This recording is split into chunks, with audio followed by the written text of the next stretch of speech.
দেখতে দেখতে কিন্তু ঢাক বেজে উঠল। না, দুর্গাপুজোর কথা কিন্তু বলছি না, বলছি ভোটার তালিকার নিবিড় সংশোধন বা এসআইআর এর কথা।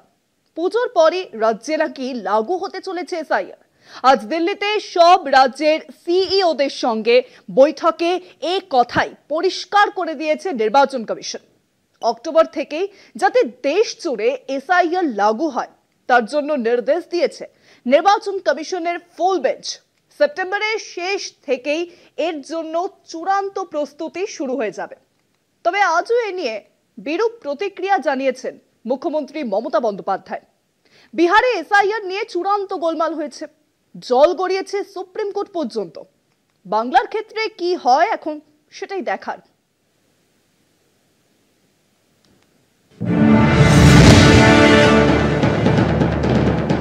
জল্পনা চলছিল অনেক দিন থেকেই। ভোটের আগে বিহারে লাগু হয়েছিল এসআইআর। বাংলায় কবে তা চালু হবে তা নিয়ে চলছিল বিতর্ক।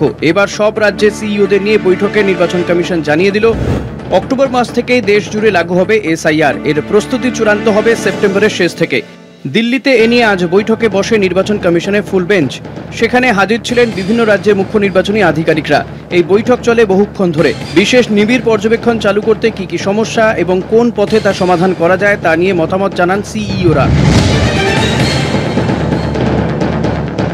কমিশন সূত্রে খবর, সব রাজ্যের মতো পশ্চিমবঙ্গেও পুজোর পরে চালু হবে এসআইআর। কিন্তু ভোটের মাত্র কয়েক মাস আগে এই প্রক্রিয়া শুরু করা নিয়ে আপত্তি জানিয়েছেন মুখ্যমন্ত্রী মমতা বন্দ্যোপাধ্যায়। তার মতে এত তাড়াহুড়ো করে ভোটার লিস্ট সংশোধন সম্ভব নয়। এতে অনেক প্রকৃত ভোটারের নাম বাদ যাওয়ার আশঙ্কা থাকে। উত্তরবঙ্গে যাওয়ার আগে যেমন সেই আশঙ্কা প্রকাশ করেছিলেন মুখ্যমন্ত্রী, এদিন সাংবাদিক বৈঠকেও সেই আশঙ্কার কথা জানান তিনি। 3 মাসের মধ্যে কি সম্ভব পুরো ভোটার লিস্ট তৈরি করা? Is it possible? আপনি 2 বছরের খাওয়াটা একদিনে খেতে পারবেন? বাদ বাকি কোয়েশ্চেন যখন করবে তখন দেখা যাবে।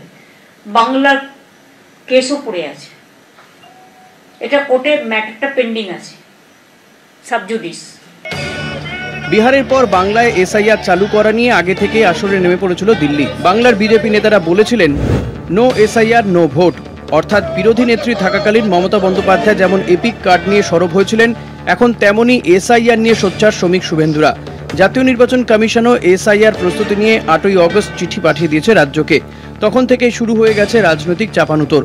তৃণমূলের অভিযোগ, প্রকৃত ভোটারদের নাম বাদ দিতে কৌশলে এসআইআর চালু করতে চাইছে কেন্দ্র। নির্বাচন কমিশনকে তারা হাতের পুতুল বানিয়ে ছেড়েছে। যদিও বিজেপির দাবি, এর আগেও যেভাবে দেশ জুড়ে এসআইআর চালু ছিল এখনও সেভাবেই সেই প্রক্রিয়া চালাচ্ছে নির্বাচন কমিশন।